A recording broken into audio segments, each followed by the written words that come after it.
பாகிஸ்தான் ராணுவத்த பொறுத்தவரை கிழிச்சு புடுவோம் அப்படிங்கிறக்கு வாய்ப்பே கிடையாது. பாகிஸ்தான் ராணுவம் அணு ஆயுதத்த வச்சுட்டு மிரட்ட தான் முடியுமே ஒழிய, அணு ஆயுதத்த உபயோகிச்சாய்ங்க, அதோட அவனுங்க கதை முடிஞ்சுச்சு. அது இருக்கக்கூடிய நாடுகிட்டனாலும் சரி, அணு ஆயுதமே இல்லாத நாடுகிட்டனாலும் சரி, அது இந்த ஒரு அணு ஆயுதம் அப்படிங்கிறத யூஸ் பண்ணதுக்கப்புறம், பாகிஸ்தானால வாழ முடியாது. பாகிஸ்தான்ல அதுக்கு உத்தரவு குடுத்தவங்க, வேடிக்கை பார்த்தவங்க எல்லாரையும் உலக நாடுகள் சும்மா விடாது. வேட்டையாடிரும். அது நல்லா பாகிஸ்தானுக்கு தெரியும். ஈரான் விவகாரத்துல என்ன சொன்னாங்க? "நாங்க ஒரு அணு ஆயுத நாடு. எங்களையே தொடுறியா நீ?" அப்படின்னு சொல்லி பெரிய அளவுல மிசைல்கள விடப்போறோங்கிற மாரி ஒரு பூச்சாண்டிய காட்டுனாங்க. சொல்லப்போனா ஈரான் ஒரு தாக்குதல நடத்திட்டு லேட்டா தான் அதோட ஃபுட்டேஜஸ்லாம் ரிலீஸ் பண்ணுச்சு. ஆனா இவனுங்க அந்த செய்தியோடயே ஃபுட்டேஜ ரிலீஸ் பண்ணாய்ங்க. ஈரான நோக்கி மிசைல்கள அனுப்பிச்சுட்டோம். தீவிரவாதிகள தாக்கியிருக்கோம். இத்தன பேர் உயிரிழப்பு, இத்தன கட்டமைப்பு போச்சு அப்படின்னு பந்தாவா ரொம்ப சினிமாத்தனமா ஒரு அறிக்கைய கூடவே ஒரு வீடியோ ஃபுட்டேஜஸையும் பாகிஸ்தான் விட்டுச்சு. பாகிஸ்தான் சின்ன சின்னதா இந்த மாரி தாக்குமோ அப்படின்லாம் எல்லாராலயும் பேசப்பட்டுச்சு. ஆனா பாகிஸ்தான் பெரிய அளவுல கால்ல விழுந்துருச்சு. இதுக்கு நடுவுல சீனா போய் முதல்ல 2 பேரும் பேசி தீர்த்துக்கங்க. அமைதியா இருங்க அப்படின்னு சீனால இருந்தே கத்தி பார்த்துச்சு. 2 பயலுகளும் ஒண்ணும் சீனாவுக்கு காது குடுத்த மாரி தெரியல. ஈரான் காது குடுக்கல. பாகிஸ்தான பொறுத்தவரையும் ஒண்ணும் இல்ல. மண்டையில தட்டி கூப்பிட்டு சீனா செய்திய சொல்லி அனுப்பிச்சிருக்கும்.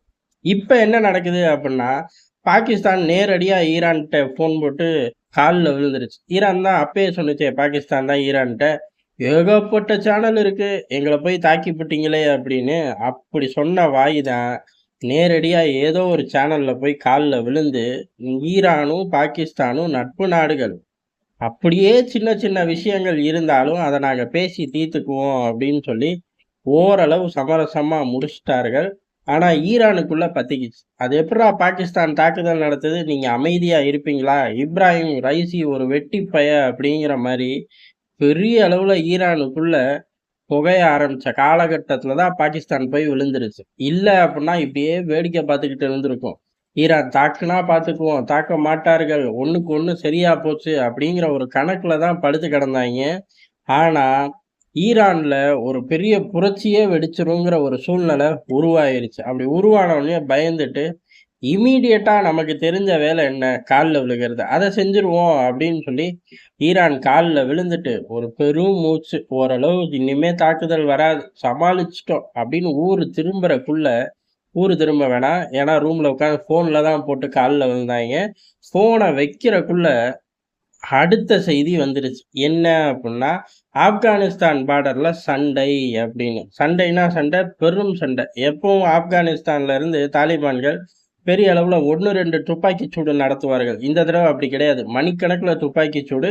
பதிலுக்கு பாகிஸ்தான் ஆர்மியும் துப்பாக்கிச் சூடு. என்ன பிரச்சனை அப்புட்ன்னா, எல்லை பிரச்சனை தான். ஏற்கனவே இருந்துச்சு. இப்ப அந்த எல்லைகள்ல வேலிகள் பக்கத்துல ஏதோ சேட்டை செஞ்சிருக்காங்க. அது பாகிஸ்தானா? இல்ல ஆப்கானிஸ்தானான்னு தெரியல. அந்த விவகாரம் சண்டையா மாறிருச்சு. இப்ப தானடா ஈரான் கால்ல விழுந்துட்டு வந்தேன். அதுக்குள்ள நீங்க ஆரம்பிச்சிட்டீங்களேடா!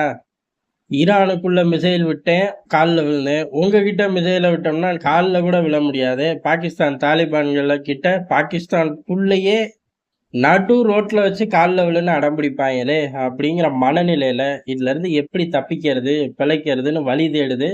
பாகிஸ்தானுக்கு கெட்ட நேரம் ரொம்ப காலம் முன்னாடியே ஆரம்பிச்சிருச்சு. அது பொருளாதார ரீதியிலயும் சரி, தீவிரவாதத்திலயும் சரி, இப்ப பக்கத்து நாடுகளும் தொடர்ந்து பாகிஸ்தானோட அத்துமீறலுக்கு முடிவு கட்டுறக்கு உள்ளுக்குள்ளேயே இறங்கி தாக்க ஆரம்பிச்சுட்டாங்க. ஈரான் தாக்கும்னு யாரும் எதிர்பார்க்கல. ஈரான் தாக்குனார்கள். ஈரானுக்கு இவர்கள் பதிலடி குடுக்கிறேங்கிற பேர்ல கால்ல விழுந்து இந்த விஷயத்த முடிச்சு வெளியேறக்குள்ள, இம்மீடியட்டா பாகிஸ்தானுக்குள்ள தாலிபான்கள் தங்களோட தாக்குதல ஆரம்பிச்சுட்டாங்க. அங்க ஏற்கனவே எல்லை சண்டை தான் ஜாஸ்தியா இருக்குல்ல. அதனால இது எதிர்பார்த்த ஒண்ணு தான். ஆனா இந்த காலத்துல இவர்களும் தங்களுக்கான ஒரு போர்க்களத்த தொறப்பாங்க அப்படின்னு யாருமே எதிர்பார்க்கல. பாகிஸ்தான் ஒளிஞ்சா சரிதான்.